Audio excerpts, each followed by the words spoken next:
अस्सलाम वालेकुम जी। मैं हूं एडवोकेट अब्दुर्रहमान और आज के हम अपने अगले लेक्चर के साथ हाजिर हैं।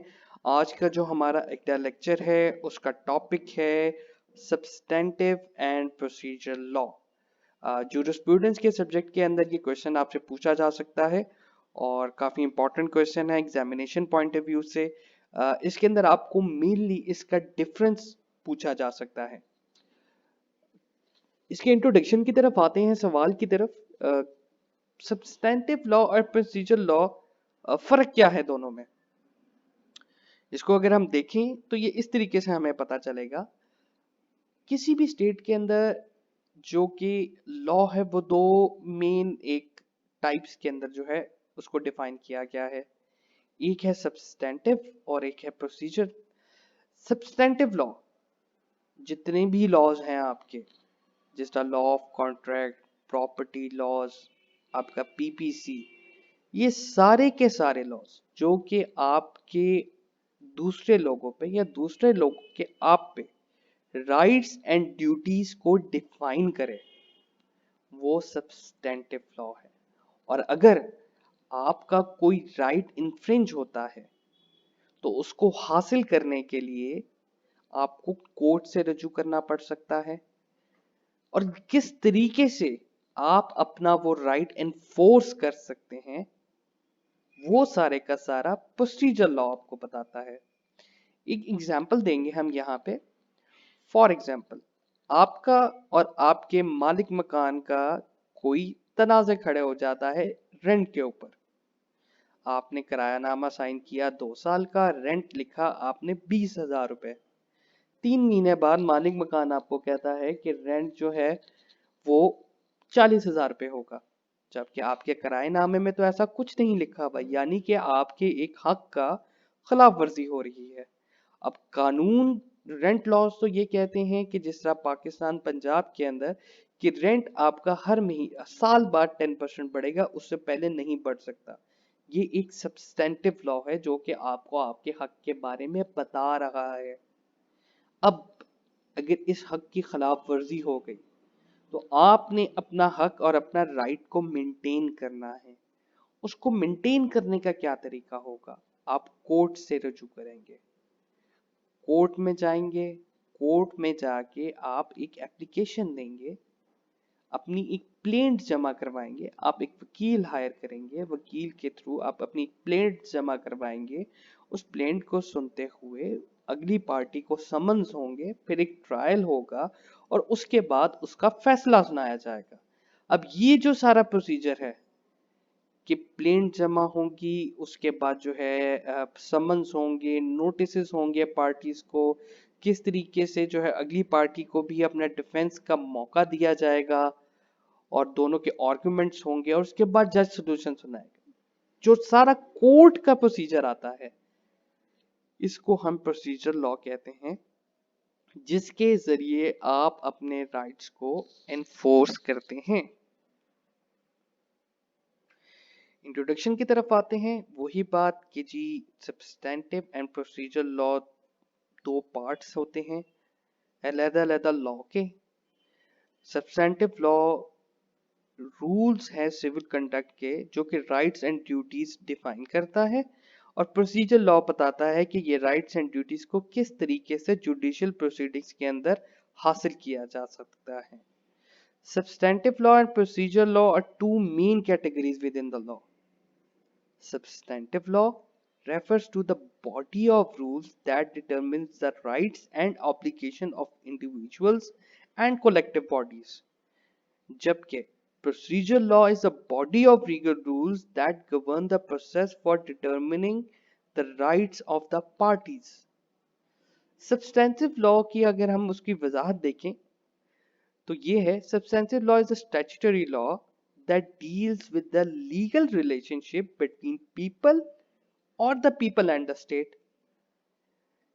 ऐसे तमाम कानून जो बनाए जाते हैं, जिस तरह रेंट के कानून है, कॉन्ट्रैक्ट एक्ट है आपका, इसके अलावा जो है आपका जितने भी टॉर्ट्स के आते हैं, इसके अलावा आपका प्रॉपर्टी के हैं, आपका जो है जितने भी आपके एक्ट्स आपके रूल्स एंड रेगुलेशन एक दूसरे के ऊपर डिफाइन कर रहे हैं, राइट्स डिफाइन कर रहे हैं, ड्यूटीज डिफाइन कर रहे हैं, वो तमाम का तमाम सब्सटेंटिव लॉ है।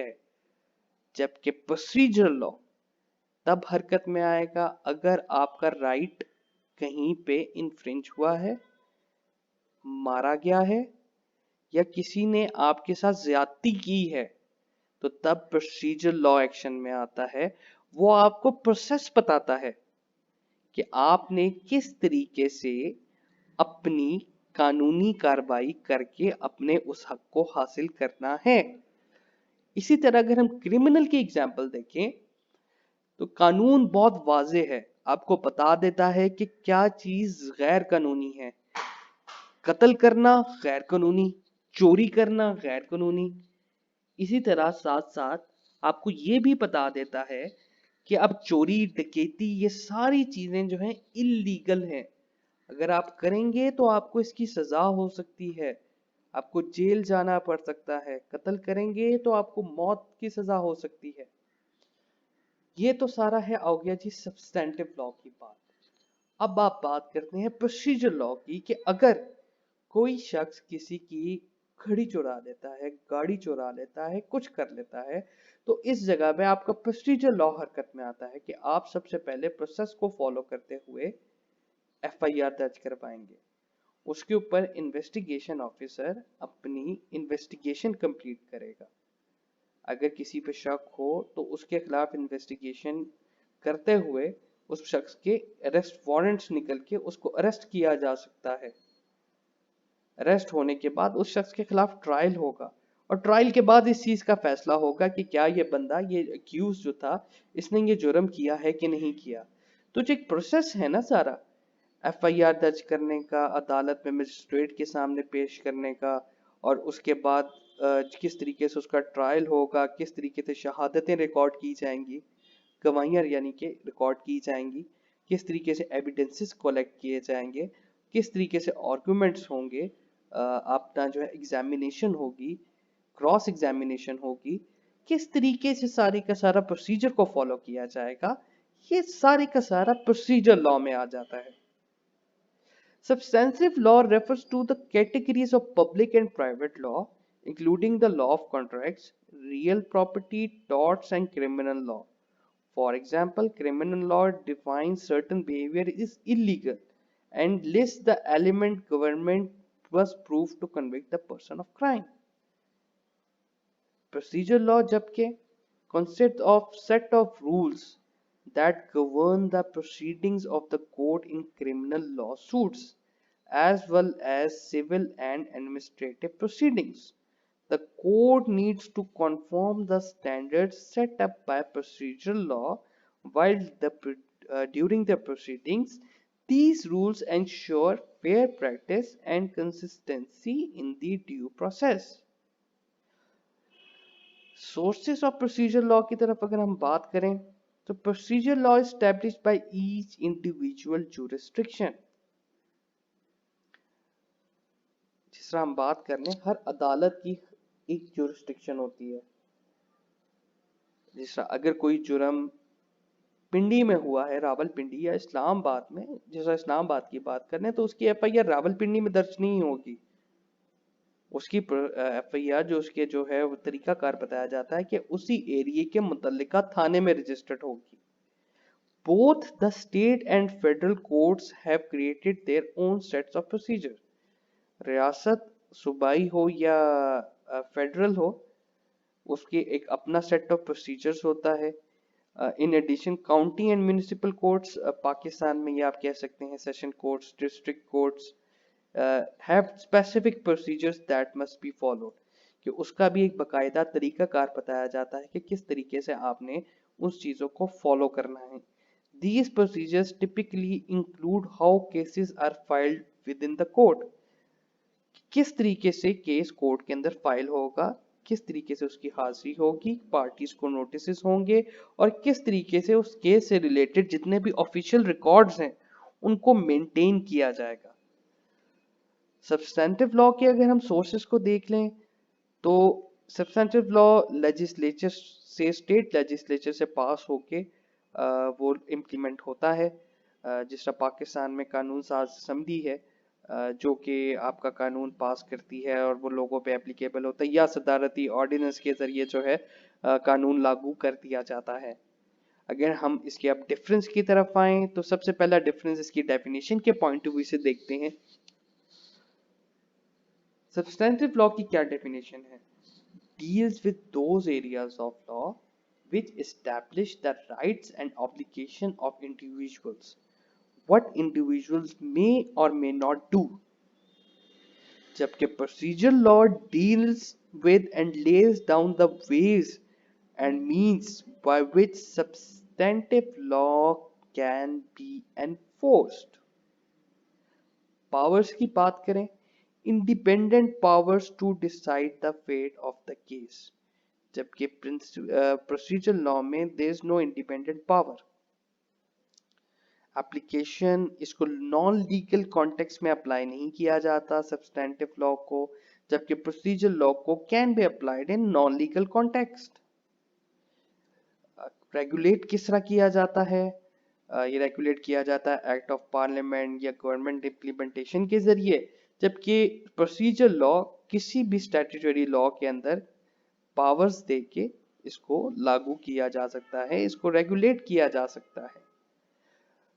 सब्सटेंटिव लॉ राइट्स को डिफाइन करती है, जबकि किस तरीके से राइट्स इन्फोर्स किए जाएंगे वो आपको आपका प्रोसीजर लॉ बताता है।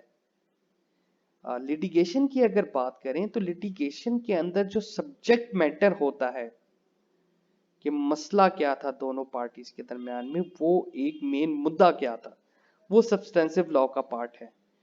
और किस तरीके से लिटिगेशन का प्रोसेस अडॉप्ट किया जाएगा वो आपको प्रोसीजर लॉ बताता है। एडमिनिस्ट्रेशन ऑफ जस्टिस का डिफरेंस देखते हैं। It deals with the ends of with the administration of justice contemplates, जबकि प्रोसीजर लॉ में it deals with the means and instruments by which the ends of administration of justice are to be attend. Conduct और relation की बात करें तो ये court के बाहर जो दो पार्टीज का आपस में रिलेशन है, स्टैट्यूटरी लॉ उसको डिफाइन करता है, जबकि प्रोसीजर लॉ कोर्ट के अंदर कोर्ट का और दोनों पार्टीज का जो रिलेशन है ये उसको डिफाइन करेगा। क्वेश्चन ऑफ फैक्ट्स के हिसाब से, क्वेश्चन के हिसाब से बात करें तो question as to what facts constitute a wrong, यानी कि इस चीज का तखमीना लगाना कि ऐसे कौन से फैक्ट्स हैं जिसकी वजह से गलत हुआ कुछ, इस चीज का फैसला सब्सटेंटिव लॉ के अंदर आता है। और इन फैक्ट्स कौन कौन से fact constitute proof of wrong, यानी कि फैक्ट्स को गलत साबित करने के लिए, ये गलत हुआ है उसको साबित करने के लिए जोन जोन से फैक्ट्स का इस्तेमाल किया जाता है, वो क्वेश्चन ऑफ प्रोसीजर है।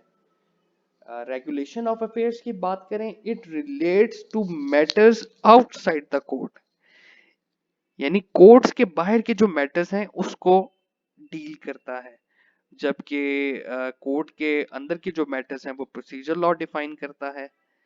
एबोलिशन ऑफ कैपिटल पनिशमेंट की बात करें तो ये कह सकते हैं हम it is an alteration of substantive law, जबकि abolition of prisonment it just an merely alteration of procedure law. Punishment offence की बात करें, offence is punishable by fine और by imprisonment is a question of substantive law, कि कोई भी अगर जुर्म है उसको जस्ट फाइन करना है या सजा देनी है या दोनों देने हैं, ये सवाल आता है सब्सटेंटिव लॉ का। जबकि कोई ऑफेंस समरेली पनिशेबल है या सिर्फ इंडिक्टमेंट पे पनिशेबल है is the question of procedure. जैसे कि बगैर हेलमेट के बाइक चलाना, ये इस पे जुर्माना होता है आपको, ये पनिशेबल है, लेकिन क्या इसके लिए ट्रायल होगा? नहीं। क्या इसके लिए एफआईआर होगी? नहीं। ये उसी टाइम पे डिसाइड करके ट्रैफिक वार्डन आपका उसी टाइम पे चालान कर देता है, जबकि यही अगर आपने बाइक चोरी करके लेकर जा रहे हो और ये ट्रैफिक वार्डन पकड़ ले तो फौरी तौर पे वो पनिशेबल समरेली हो जाता है, यानी कि उसकी ट्रायल होगा। उसके खिलाफ फिर बकायदा एफआईआर होगी और सारा कुछ होगा। वो सिर्फ ट्रैफिक वार्डन के पास राइट्स नहीं होंगे कि वो उसी टाइम जो है वो आपको जुर्माना करके या सजा अनाउंस कर दे। प्रोमिलिगेशन की बात करें, it is promulgated by supreme legislature और it is subordinate to substantive law, यानी कि ये सुप्रीम लेजिस्लेचर से अखज किया जाता है, जबकि ये प्रोसीजर लॉ सब्सटेंटिव लॉ के सबऑर्डिनेट होता है, नीचे होता है। अब इसके थोड़ा सा इन एक्सप्लेनेशन हम थोड़ा सा जो है डिफरेंस देखते हैं कि इसके स्ट्रक्चर और कंटेंट में क्या डिफरेंस है, इसकी पावर्स में क्या डिफरेंस है और इसकी एप्लीकेशन में क्या डिफरेंस है, और इसके साथ साथ हम इसकी कुछ एग्जांपल्स को आगे डिस्कस करते हैं। डिटेल ये डिफरेंस हम अब आगे डिस्कस करने जा रहे हैं। जिस तरह कि हमने हमारी हेडिंग है कि उसके स्ट्रक्चर और कंटेंट में डिफरेंस है, और इस डिफरेंस को समझने के लिए हम एक एग्जांपल देखते हैं कि जैसे कि एक बंदे पे इल्जाम लगा और वो उसके ट्रायल से गुजर रहा है। सब्सटेंटिव लॉ हमें बताता है कि इसकी सजा क्या होगी अगर जुर्म साबित हो जाता है तो। सब्सटेंटिव लॉ ये भी बताता है कि क्राइम की सिविरिटी कितनी है, क्या वो हैबिचुअल ऑफेंडर है, रिपीट ऑफेंडर है। अगर रिपीट ऑफेंडर होगा तो फिर उसकी क्या सजा होगी, क्या ये हेट क्राइम तो नहीं है, क्या ये सेल्फ डिफेंस में तो नहीं है, इसमें जो है वो राइट्स एंड रिस्पॉन्सिबिलिटीज क्या हैं स्टेट की और उस शख्स की। ये सारी की सारी जो तरीकेकार है वो हमें सब्सटेंटिव लॉ के अंदर पता चलता है। जबकि प्रोसीजर लॉ को अगर मैं इसी एग्जांपल से देखूं तो जैसा मैंने पहले भी डिस्कस किया, प्रोसीजर हमें बताएगा कि किस तरीके से कानून हरकत में लाया जाएगा। एफआईआर होगी, वारंट निकलेंगे, अरेस्ट होगा, अरेस्ट होने के बाद उसका रिमांड भी लिया जा सकता है। 24 आवर्स के अंदर अंदर मजिस्ट्रेट के सामने पेश करना जरूरी है। उस बंदे के पास राइट ऑफ बेल है, ये आपको सब्सटेंटिव लॉ बताएगा। और किस तरीके से बेल हासिल की जाएगी ये आपको प्रोसीजर लॉ बताएगा। उसके बाद ट्रायल होगा, ट्रायल के बाद जो है सजा सुनाई दी जाएगी, और ट्रायल के अंदर क्या क्या पार्ट्स होंगे वो भी सारी चीजें हमें इस तरीके से बताई जाती हैं। ये एक मेन इसके कंटेंट और स्ट्रक्चर का डिफरेंस है। प्रोसीजर लॉ एक मशीनरी है, आप कह लें एक तरीकाकार है, एक प्रोसीजर है जिसके तहत लोगों के इल्तिजा को कोर्ट्स के अंदर सुना जाता है, चाहे वो सिविल हो चाहे वो क्रिमिनल हो, लेकिन उसके एक प्रॉपर प्रोसीजर को फॉलो किया जाना चाहिए और किया जाता है। पावर्स की अगर हम बात करें सब्सटेंटिव और प्रोसीजर लॉज की, तो substantive law is an independent set of laws that decides the fate of the case. It can actually decide the fate of under trial, whether he wins or loses, and even compensation amounts. जबकि procedure law on the other hand have no independent existence. Therefore, procedure laws only tell us how the legal process is executed, कि किस तरीके से legal proceedings होंगी, and whereas substantive law have the power to offer legal solution, कि उस case का legal solution क्या होगा। आगे हम इसकी एप्लीकेशन की बात करें तो एक और एप्लीकेशन डिफरेंस जो है दोनों के दरम्यान में इसकी एप्लीकेशन में आ जाता है कि जैसे प्रोसीजर लॉ को नॉन लीगल कॉन्टेक्स्ट में अप्लाई किया जा सकता है, जबकि सब्सटेंटिव लॉ को नहीं किया जा सकता। तो basically essential substance of trial is underlined by the substantive law, where the procedure law chalks out the steps to get there. Example की बात करें तो वही क्रिमिनल की एक एग्जाम्पल दी हुई है सब्सटेंटिव लॉ की, कि आपको बताता है कि डिग्रीज ऑफ मर्डर क्या है, इसकी सजा क्या है, मर्डरर को सजाए मौत हो सकती है, उम्र कैद हो सकती है। अगर वो हैबिचुअल ऑफेंडर है या होमिसाइड है, काफी लोगों को उसने कत्ल किया और किस लेवल पे है, तो ये सारे का सारा हमें जो है सब्सटेंटिव लॉ के अंदर मिलता है।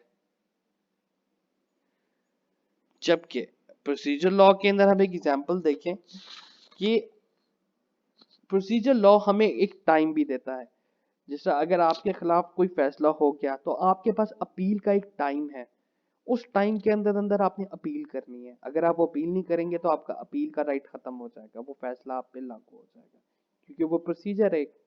ऐसे नहीं हो सकता एक केस आपके खिलाफ डिसाइड हुआ 10 साल पहले और अब 20 साल बाद जाके जो है आप उसकी जो है वो अपील करने जा रहे हैं। ऐसा आपको कानून इजाजत नहीं देगा। ये प्रोसीजर के अंदर बताया हुआ है कि अगर आपको कोई ग्रीवेंस है अपने फैसले से, तो आपको रिव्यू पिटीशन का आपको जो है इख्तियार दिया गया है, रिवीजन का दिया गया है, और आपको अपील का एक इख्तियार दिया जाता है सिविल प्रोसीडिंग्स के अंदर। लेकिन ये सारी की सारी चीजें एक टाइम लाइन के अंदर डिफाइन की जाती हैं। अगर आप उससे बाहर निकल जाते हैं तो उसमें आपका वो राइट खत्म हो जाता है। ये सारा आपको प्रोसेस बताता है कि इतने टाइम के अंदर आपने अपील करनी है। अगर आपने किसी से पैसे लेने हैं, इसी तरह लिमिटेशन एक्ट आपको बताता है कि आपने अगर किसी से पैसे लेने हैं तो आपने 3 साल के अंदर अंदर उसको आपने डिमांड करना है। अगर आप 3 साल बाद आके उसको कह रहे हैं, कोर्ट के 20 साल बाद अगर आप कोर्ट के केस फाइल करना चाह रहे हैं कि जी इसने 20 साल पैसे मुझसे उधारे लिए थे, तो प्रोसीजरल लॉ आपको ये कहता है कि वो टाइम आपके पास केस करने का अब खत्म हो गया है। कंक्लूजन की अगर हम बात करें तो सैलमेंट के मुताबिक एक स्टेटमेंट से हम अपने क्वेश्चन को यहाँ पे कंक्लूड करेंगे कि law of procedure governs the process of litigation. It includes all proceedings civil और criminal, all residues and substantive law, and relates not to the process of litigation but to its purpose and subject matter। Dear students, उम्मीद है कि आपको ये lecture पसंद आया होगा और आपको इससे काफ़ी कुछ सीखने को मिला होगा। आपकी एक अंडरस्टैंडिंग डेवलप हो गई होगी कि सब्सटेंटिव लॉ और प्रोसीजर लॉ क्या होता है। काइंडली अगर आपके इस क्वेश्चंस के कुछ क्वेश्चंस हों तो कमेंट्स में हमसे वो क्वेश्चंस पूछें। और अगर अभी तक आपने हमारे चैनल को सब्सक्राइब नहीं किया तो काइंडली आप हमारे इस चैनल को सब्सक्राइब करें, वीडियो को लाइक करें और शेयर करें। अपना ख्याल रखें। इंशाल्लाह अनकरीम हम अपने अगले लेक्चर के साथ हाजिर होंगे। अल्लाह हाफिज़।